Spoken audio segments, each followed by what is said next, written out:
Hello everyone, एक बार फिर से स्वागत करता हूं आपके अपने यूट्यूब चैनल पे। तो बच्चे, आज हम बात करेंगे फिजिकल केमिस्ट्री के बहुत ही इंपॉर्टेंट टॉपिक के बारे में, जिसका नाम है केमिकल काइनेटिक्स। ये इंपॉर्टेंट क्यों है बेटा? क्योंकि ये हमें ऑर्गेनिक रिएक्शंस के रेट के बारे में बताता है और इसका वेटेज भी काफी अच्छा है। If you see the weightage of this particular chapter in your 12th academics, तो इसका वेटेज है बच्चे 7 marks. 7 marks out of 70 comes from this particular chapter। ठीक है, तो सबसे पहले इस चैप्टर के थोड़ा इंट्रोडक्शन वाले पार्ट के बारे में देख लेते हैं। बेटा, जैसे कि हमें पता है कि ऑर्गेनिक रिएक्शंस में हमारी डिफरेंट डिफरेंट रिएक्शंस होती हैं। आप लोग बोलोगे यस सर, और मैं कहूंगा बच्चे उसमें से कुछ रिएक्शंस होती हैं वो बहुत ज्यादा फास्ट होती हैं, कुछ रिएक्शंस होती हैं वो स्लो होती हैं, और कुछ रिएक्शंस होती हैं वो होती है मेरी बच्चे मॉडरेट लेवल की। ठीक है, तो आप देख सकते हो यहाँ पे जो कुछ रिएक्शंस होती हैं बहुत ज्यादा फास्ट है बेटा। ठीक है, कुछ रिएक्शंस होती है बहुत ज्यादा स्लो है, और कुछ रिएक्शंस होती हैं वो होती है मेरी बेटा मॉडरेट लेवल की। ठीक है बेटा, तो आप यहां से इजीली देख सकते हो कि ऑर्गेनिक केमिस्ट्री में जो मेरी अलग अलग रिएक्शंस होती हैं उनकी जो स्पीड होती है वो भी अलग अलग होती है। यस और नो? तो इन ऑर्गेनिक रिएक्शंस की स्पीड या रेट को मेजर करने वाली केमिस्ट्री की ब्रांच को हम क्या कहते हैं बेटा? Chemical kinetics. समझ पा रहे हो? ऑर्गेनिक रिएक्शंस होती हैं वो डिफरेंट डिफरेंट रेट की होती हैं।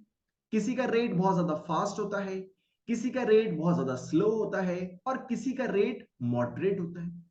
यहां पे जब मैं रेट के बारे में बात कर रहा हूं, रेट बोलूं, काइनेटिक्स बोलूं, तो यानी कि मैं किसके बारे में बात कर रहा हूं बेटा?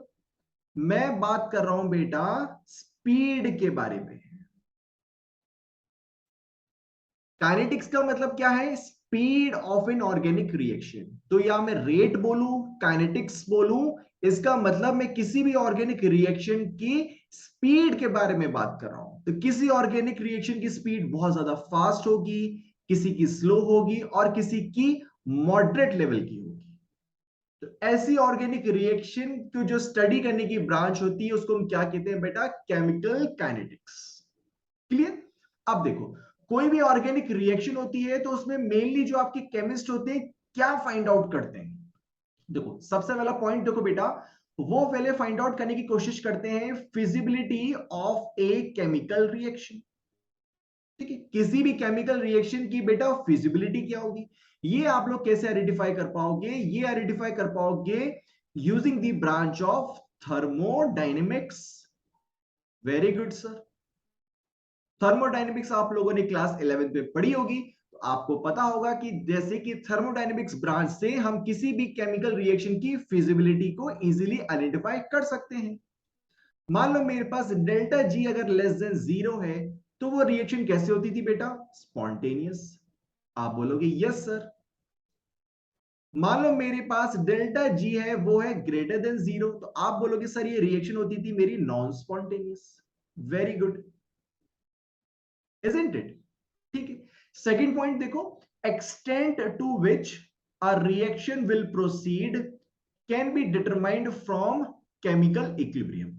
यानी कि कोई भी ऑर्गेनिक रिएक्शन किस एक्सटेंट तक आगे बढ़ेगी, ये हम किससे आइडेंटिफाई करते हैं? केमिकल इक्विलिब्रियम से। केमिकल इक्विलिब्रियम का मतलब क्या होता है बेटा? जब रेट ऑफ फॉरवर्ड रिएक्शन किसके बराबर हो जाता है बेटा? रेट ऑफ बैकवर्ड रिएक्शन के बराबर। बिल्कुल, जब किसी भी रिएक्शन का फॉरवर्ड रेट किसके बराबर हो जाता है? उस रिएक्शन के बैकवर्ड रेट के बराबर। उस केस में आप क्या बोलते हो कि वो ऑर्गेनिक रिएक्शन किस में आ चुकी है बेटा? केमिकल इक्विलिब्रियम में।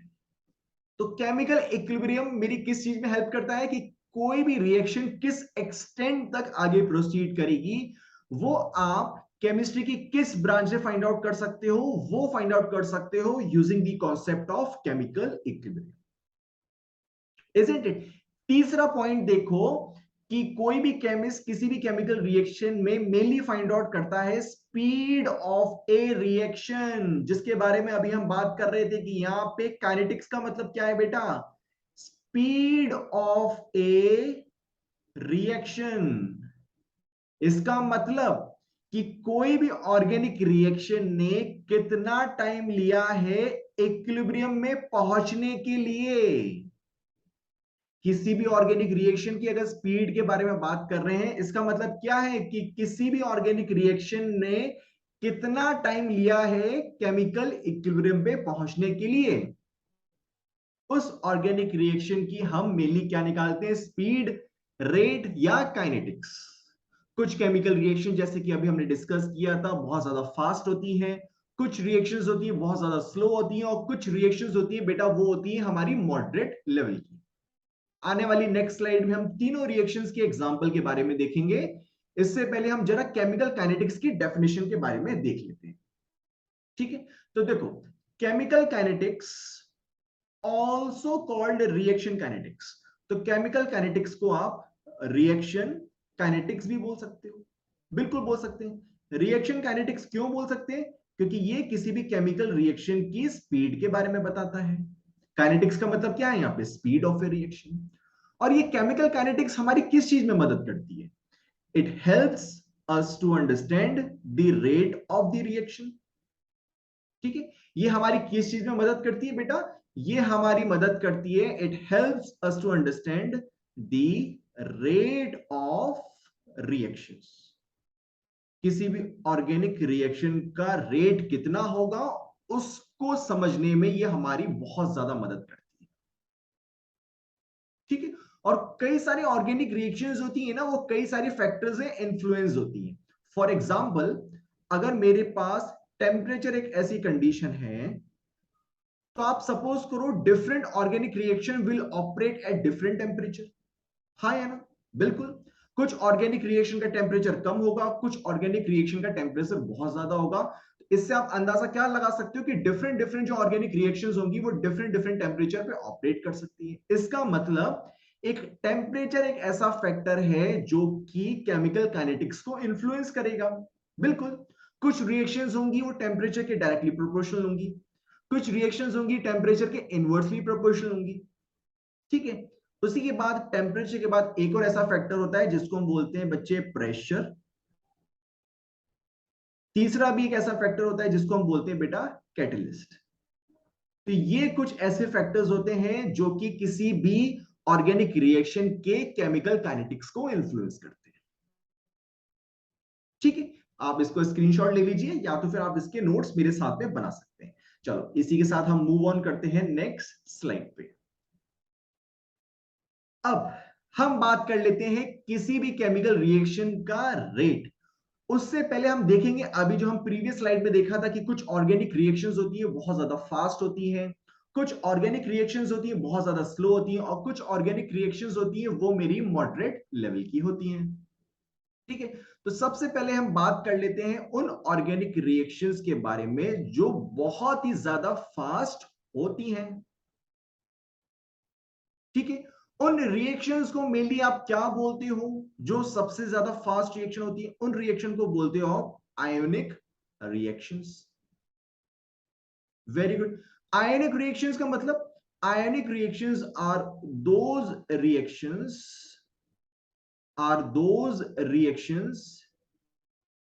in which there is an ionic bond in between the compounds। इसका मतलब क्या हुआ कि आयोनिक रिएक्शंस सिर्फ उन्हीं कंपाउंड्स के बीच में होंगी जिन कंपाउंड्स के बीच में मुझे कैसा बॉन्ड देखने को मिलेगा, आयोनिक बॉन्ड। और बेटा मेरा आयोनिक बॉन्ड किन किन के बीच में देखने को मिलता है, कोई बता सकता है बेटा? या तो मेरे पास मेटल हो या मेरे पास नॉन मेटल हो, इन दोनों के बीच में बनने वाला बॉन्ड उसको क्या कहते हो, ionic bond. Very good. Metal की टेंडेंसी क्या होती है? इसकी टेंडेंसी होती है बेटा to lose electrons. Very good. और वहीं पे नॉन मेटल की टेंडेंसी टू गेन इलेक्ट्रॉन्स। ठीक है, ये सब तो आपने पढ़ा ही होगा बच्चे क्लास 9 में, ये तो जस्ट रिवीजन हो रहा है। तो आयनिक बॉन्ड किसके इसी बीच में बनता है बेटा? मेटल्स और नॉन मेटल्स के बीच में। मेटल्स की टेंडेंसी क्या होती है? Tendency to gain electron. Whereas non metal की टेंडेंसी क्या होती है? सॉरी, मेटल्स की टेंडेंसी होती है टू लूज इलेक्ट्रॉन और नॉन मेटल्स की टेंडेंसी क्या होती है? To gain electron. तो मेटल्स और नॉन मेटल्स के बीच में बनने वाला बॉन्ड कैसा होता है? Ionic bond. और आयनिक बॉन्ड वाले जो कंपाउंड्स होते हैं वो आयनिक रिएक्शन शो करते हैं। और ionic reactions majority of the time are considered as the fast reactions. Fast reaction का मतलब बेटा जो कुछ ही सेकंड्स में कंप्लीट हो जाए। फास्ट रिएक्शन का मतलब जो ज्यादा टाइम ही लगाए, कुछ ही सेकंड्स में, कुछ ही पलों में कंप्लीट हो जाए।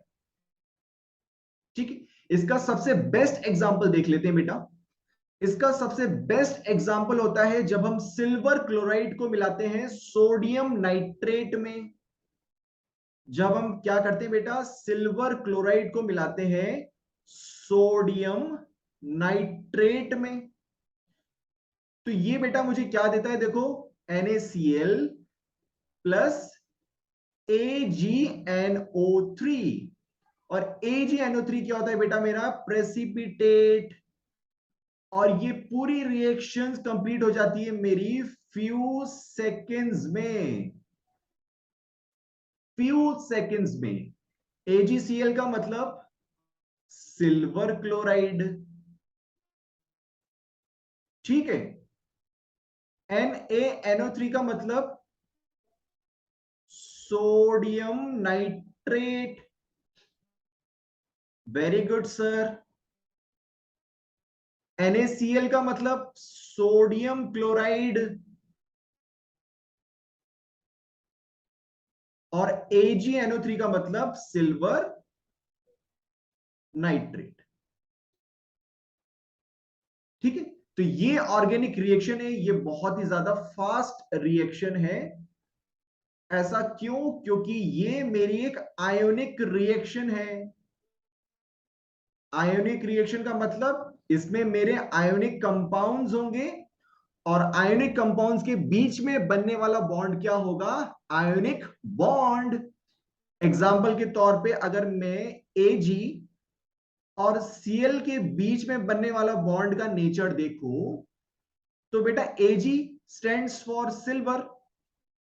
और सिल्वर क्या है बेटा मेरा? मेटल। Yes sir. Cl का मतलब बेटा क्लोरीन। और क्लोरीन मेरा किस में आता है बेटा? ग्रुप 17 में। ग्रुप 17 में, इसका मतलब इसका नेचर कैसा हुआ? Non metal. यानी कि मेरे पास एक मेटल है और एक नॉन मेटल, तो उनके बीच में बनने वाला बॉन्ड कैसा होगा? Ionic bond. Very good sir. तो ये एक एग्जांपल है बेटा फास्ट रिएक्शन का, जो कि कुछ ही सेकंड्स लेते ही कंप्लीट होने में। Is it clear? और उसके बाद आती है स्लो रिएक्शन। स्लो रिएक्शन का मतलब जो कि बहुत ज्यादा साल लेती है, ईयर्स टू गेट कंप्लीट। सालों साल लग जाते हैं उस रिएक्शन को कंप्लीट होने में। फॉर एग्जाम्पल, सबसे बेस्ट एग्जाम्पल है rusting of iron in the presence of air and moisture. जब आयरन जब रस्टिंग होना स्टार्ट होता है ना, तो वो ऑल ऑफ अ सडन नहीं हो जाता बेटा। उसको कई सारे साल लग जाते हैं in order to get rusted when it is expose to air and moisture. तो रस्टिंग ऑफ आयरन किसका एग्जांपल है? ये स्लो रिएक्शन का एग्जांपल है, जिसको कई साल लग जाते हैं कंप्लीट होने में, जब आयरन को आप एक्सपोज करते हो किस में? एयर और मॉइस्चर। ठीक है बेटा। एक और रिएक्शन होती है, सोच के बताओ कौन सी रिएक्शन होती है? वो होती है बेटा मेरी moderate reaction. Yes sir, moderate reaction बेटा। मॉडरेट रिएक्शन का मतलब that take place in between the fast reaction and the slow reaction, ना तो वो सालों साल ले कंप्लीट होने में और ना ही कुछ सेकंड्स ले कंप्लीट होने में। ठीक है, तो इसका सबसे बेस्ट एग्जांपल होता है when we get the formation of ammonia. N2 plus H2 will give you ammonia. तो यहां पे इसको बैलेंस कर लो और ये हो गया हमारी इक्वेशन बैलेंस। तो N2 में किस बॉन्ड का ब्रेकेज हुआ बेटा? N बॉन्ड N का। H2 में किस बॉन्ड का ब्रेकेज हुआ? H bond H। और फाइनली मुझे क्या मिला देखो, N बॉन्ड H। क्योंकि अमोनिया का स्ट्रक्चर कैसा होता है बेटा? N, एक हाइड्रोजन एटम, दूसरा हाइड्रोजन एटम, तीसरा हाइड्रोजन एटम, और इस नाइट्रोजन पे क्या होगा बेटा? एक बड़ा सा लोन पेयर। ठीक है, तो नाइट्रोजन ने किसके साथ रिएक्ट करा? हाइड्रोजन के साथ, और फाइनली उसने किसका फॉर्मेशन किया? अमोनिया का बेटा। ठीक है, तो अमोनिया मेनली हमारी इंडस्ट्रियल यूज में आती है बेटा। तो जो इंडस्ट्रियल यूज में आती है, तो आप बताओ कि इंडस्ट्री वाले इसका एक्सपेक्ट करेंगे कि ये सालों साल लगाते बनने में, या कुछ ही सेकंड्स में ये बन जाए? नहीं ना बेटा। तो इसलिए ये मॉडरेट रिएक्शन होती है, ना तो ये कुछ सेकंड्स में कंप्लीट होती है, ना ये सालों साल लेती है कंप्लीट होने में। इसलिए इसको क्या बोलते हो बेटा? Moderate reaction. ठीक है, इससे पहले कि हम आगे बढ़े, सबसे पहले आपको एक फॉर्मूला याद करना होगा, इसमें से काफी सारे बच्चों को पता भी होगा, that speed is equal to distance upon time. हाँ या ना बेटा? चलो, वेरी गुड। ठीक है, अब देखो बेटा, यहां पे किसी भी ऑर्गेनिक रिएक्शन का रेट का मतलब क्या होता है? रेट का मतलब है चेंज ऑफ एनी क्वांटिटी, किसी भी क्वांटिटी में चेंज किसके रिस्पेक्ट में? With respect to time. यानी कि अगर मैं किसी भी ऑर्गेनिक रिएक्शन के रेट के बारे में बात कर रहा हूं, तो मैं किसके बारे में बात कर रहा हूं? Change in any quantity, change in any quantity with respect to time,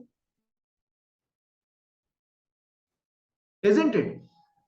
मान लो बेटा, जैसे कोई ऑर्गेनिक रिएक्शन होती है, तो मेरे पास रिएक्टेंट होते हैं, और वो रिएक्टेंट किस में कन्वर्ट होते हैं? प्रोडक्ट में।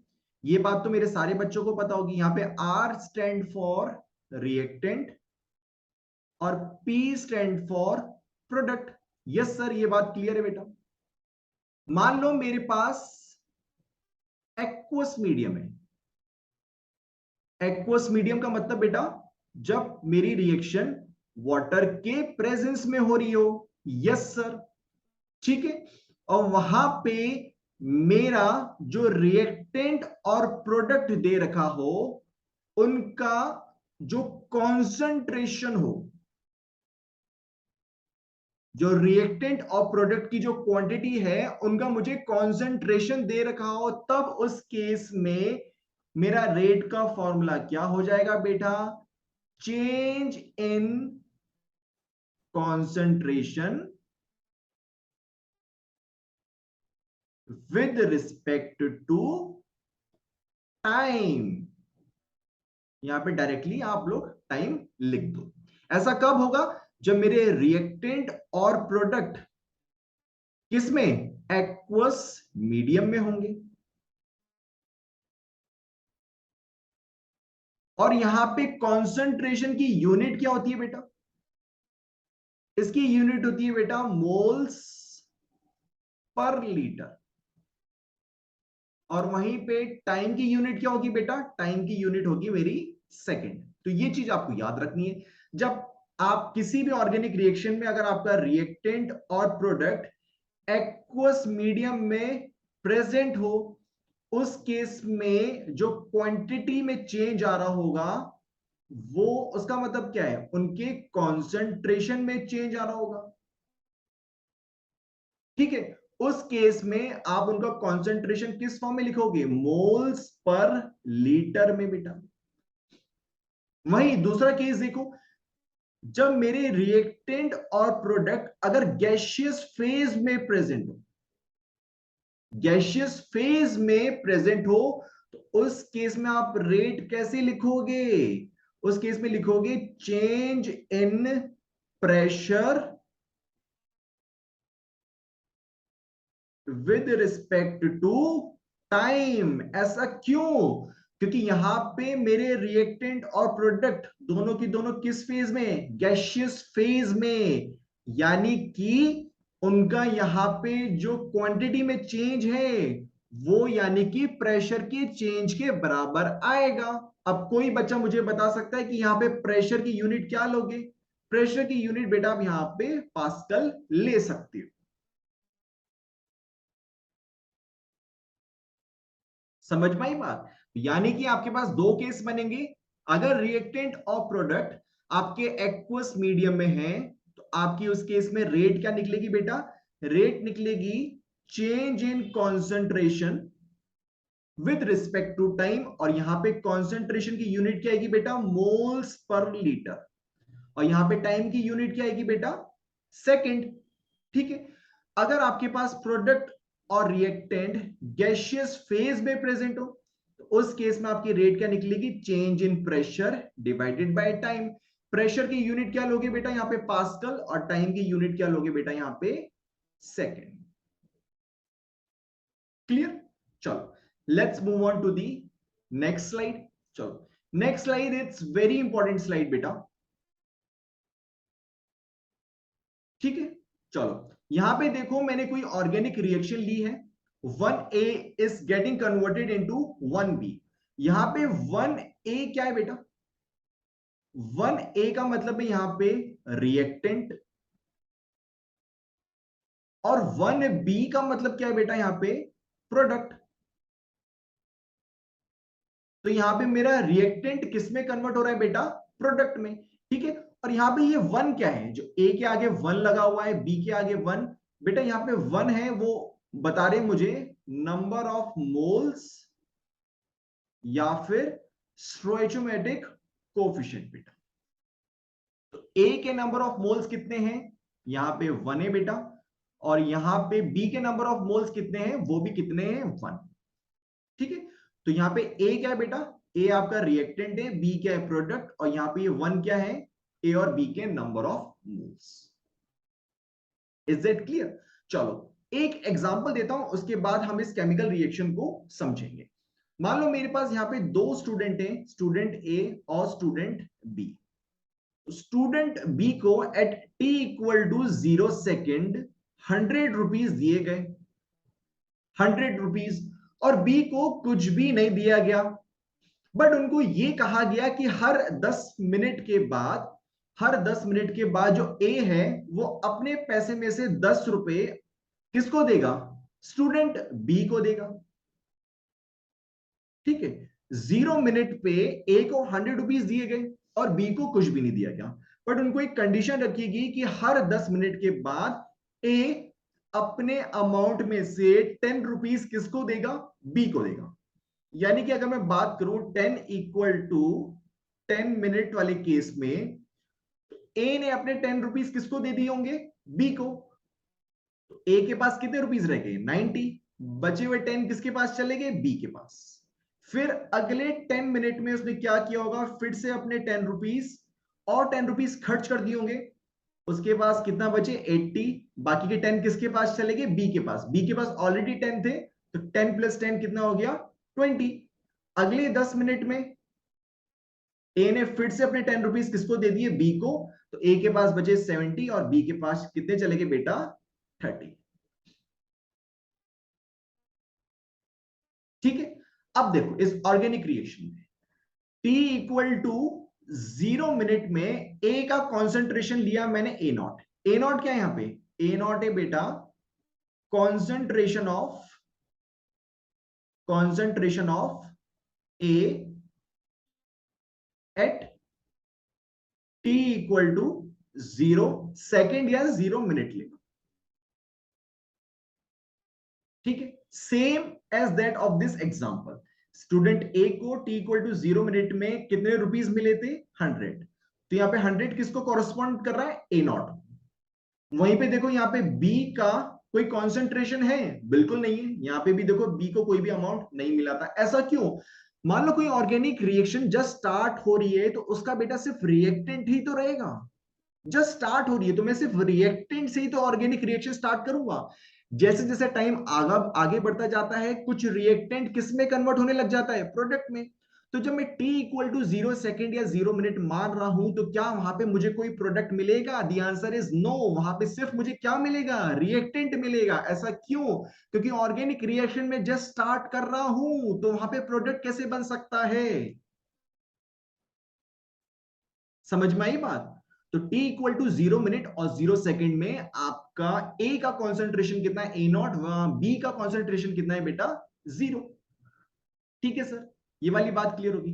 आगे देखो आप, t equal to T second या टी मिनट में, यानी कि हम कुछ टाइम आगे बढ़ चुके हैं। आगे बढ़ चुके हैं तो अब रिएक्टेंट में से कुछ प्रोडक्ट बनना शुरू हो चुका होगा। कितना हो चुका होगा हमें पता नहीं है। मान लो t equal to T second पे मेरा कॉन्सेंट्रेशन रह गया है A0 - 6। A0 - 6 यानी कि उसमें से जो x कॉन्सेंट्रेशन है वो माइनस हो चुका है। पहले था 100 और अब रह गया है 90। ठीक है, कितना खर्च हुआ? देखो, A0 - 6 किसको कॉरेस्पॉन्ड कर रहा है यहाँ पे? 90 को, बिल्कुल। ठीक है, x क्या था यहाँ पे? A0 कितना था वहां पे? 100। x कितना था वहां पे बेटा? 10। तो A0 - 6 कितना आया बेटा मेरा वहां पे? 90, बिल्कुल। तो जितना खर्च हो रहा था, जितना खर्च हुआ रिएक्टेंट में, उतना ही तो मेरा प्रोडक्ट बनेगा बेटा। पहले मेरा 100 था रिएक्टेंट, प्रोडक्ट कितना था? 0। अब मेरा रिएक्टेंट रह गया 90, कितना खर्च हुआ? 10। बाकी बचा हुआ कहां चला जाएगा? प्रोडक्ट में। तो अगर A0 - 6 कॉन्सेंट्रेशन है t equal to T second में, तो प्रोडक्ट कितना बन जाएगा बेटा? x। ऐसा क्यों? जितना खर्च हुआ उतना ही तो बनेगा। देखो यहां पे कितना खर्च हुआ? 10 बना कितना? 10। कितना खर्च हुआ? 20 बना कितना? 20। कितना खर्च हुआ? 30 बना कितना? 30। यही तो कॉन्सेप्ट है। क्लियर हुआ? एक और शॉर्ट ट्रिक बताता हूं बेटा। यहां पे जो कोफिशिएंट ऑफ x होगा, यहां पे जो कोफिशिएंट ऑफ x होगा, it will be the same as that of the number of moles of a and b। इसका मतलब क्या है? देखो यहां पे कोफिशिएंट ऑफ x कितना है बेटा? 1। और यहां पे b का कोफिशिएंट ऑफ x कितना है? 1। ठीक है, ध्यान से देखो, यहां पे a के मोल्स कितने हैं? 1। और यहां पे b के मोल्स कितने हैं? 1। तो देखो ये दोनों चीजें सेम है। मैंने बोला ना, coefficient of x will be same as z of the number of moles of a and b। यानी a और b के जितने भी मोल्स ले रहे हो उनको याद कर लो, और कोफिशिएंट ऑफ x के आगे आप सिर्फ वही लगा दो। इसका मतलब देखो, एक एग्जांपल और देता हूं। 2a is getting converted into the 2b। At t equal to 0 second पे इनका कॉन्सेंट्रेशन कितना है? A0। 2b का 0। At t equal to T second में A0 में से खर्च हो गया 2x, तो 2b कितना बना? 2x। अब यहां पे मैंने 2 क्यों लगाया? 2 क्यों लगाया? क्योंकि देखो यहां पे a के मोल्स कितने हैं? 2। और b के मोल्स कितने हैं? 2। सेम कॉपी पेस्ट, कुछ सोचने की जरूरत ही नहीं। एक और एग्जांपल देख लेते हैं। 5a is getting converted into the 5b। At t equal to 0 second ये कितना है? A0। b कितना है? 0। At t equal to T second में ये कितना बनेगा? A0 - 5x। और 5b कितना बनेगा मेरा? 5x। ऐसा क्यों? यहां मैंने 5 क्यों लिया? क्योंकि देखो, number of moles of 5, number of moles of A are 5 in number, number of moles of B are 5 in number. तो बस कॉपी पेस्ट कर दिया। ये आपकी शॉर्ट ट्रिक होगी बेटा याद करने की। समझ में आ गया? चलो, वेरी गुड बेटा। अब आगे देखते हैं। अब बात कर लेते हैं बेटा यहां पे रेट के बारे में। अच्छा बच्चे, यहां पे रेट है ना, आप रिएक्टेंट और प्रोडक्ट की दोनों अलग अलग निकालोगे। ऐसा क्यों? ध्यान से देखो बेटा, रिएक्टेंट का जो कॉन्सेंट्रेशन था at t equal to 0 second, वो कितना था? A0। और t equal to T second पे कितना रह गया, ए नॉट माइनस एक्स। यानी कि अगर मैं बात करूं रिएक्टेंट की रेट की, तो बेटा देखो वो धीरे धीरे कम हो रहा है, हाँ या ना। पहले कितना था ए नॉट, उसके बाद कितना रह गया A naught minus X. A naught किस पे आया था, टी इक्वल टू 0 सेकेंड पे, और ये आया था t equal to T second पे। तो देखो जब ये रिएक्शन स्टार्ट हो रही थी तब रिएक्टेंट का कॉन्सेंट्रेशन ज्यादा था, धीरे धीरे जैसे टाइम बढ़ा देखो उसका कॉन्सेंट्रेशन कम होने लगा, क्योंकि जितना उसमें से कम हो रहा है उतना ही प्रोडक्ट बन रहा है।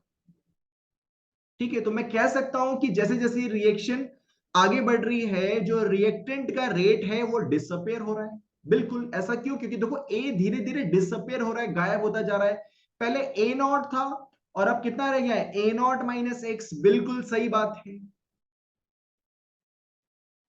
अगर मैं कंपाउंड ए का इनिशियल कॉन्सेंट्रेशन के बारे में बात करूं, इनिशियल कॉन्सेंट्रेशन वो कितना है बेटा, ए नॉट। ऑब्वियस सी बात है, at T equal to 0 second. वही बात करूं फाइनल कॉन्सेंट्रेशन के बारे में, वो कितना है, A naught minus X. Very good. A का मुझे इनिशियल टाइम बताओ, इनिशियल टाइम है 0, फाइनल टाइम बताओ T equal to T second. तो rate of disappearance of A आप जब निकालोगे, डिसअपेरियंस क्यों लगाया मैंने ए के रेट निकालने में, क्योंकि देखो ए का जो कॉन्सेंट्रेशन है वो धीरे धीरे कम हो रहा है, डिसअपेयर हो रहा है। पहले ए नॉट था, फिर ए नॉट माइनस एक्स, और धीरे धीरे और कम होता जाएगा। इसीलिए कभी भी जब आप रिएक्टेंट का रेट निकालोगे तो वो हमेशा डिसअपेरियंस के केस में आएगा। क्लियर। चलो आगे देखते हैं बेटा। आप देखो rate of disappearance of A is equal to delta A by delta T. Delta का मतलब क्या होता है बेटा, डेल्टा का मतलब होता है चेंज। Very good sir. और आपने जो ये स्क्वायर ब्रैकेट लगा रखे हैं इसका मतलब होता है बेटा कॉन्सेंट्रेशन। कॉन्सेंट्रेशन यानी जब आप ये ब्रैकेट साथ में लगा रहे हो उसका मतलब क्या होगा, change in, change in concentration. हाँ या ना बेटा, बिल्कुल। अच्छा यहां पे हम किसके कॉन्सेंट्रेशन के चेंज के बारे में बात कर रहे हैं, रिएक्टेंट। तो यहां पे रिएक्टेंट लगा दो बेटा। रिएक्टेंट क्या है मेरा, A divided by, divided by delta T. Delta T का मतलब, डेल्टा का मतलब चेंज, और चेंज किस में आ रहा है बेटा मेरा यहां पे, टाइम में। बिल्कुल, हाँ या ना, बिल्कुल सही। अब देखो इस रेट को कैसे कैलकुलेट करोगे, रेट का फॉर्मूला क्या है बेटा, final concentration minus initial concentration. तो मेरा जो रिएक्टेंट ए था उसका फाइनल कॉन्सेंट्रेशन कितना था, A naught minus X, minus initial concentration, initial concentration कितना है A naught minus A naught, divided by final time, final time कितना है बेटा T equal to T second, minus initial time, initial time कितना है 0, तो टी माइनस 0। तो plus A naught से माइनस ए नॉट गया, और ये आपकी वैल्यू निकल के आती है माइनस एक्स बाई टी। तो जब आपने रिएक्टेंट के डिसअपीयरेंस की रेट निकाली तो वो कैसी आई मेरी, नेगेटिव।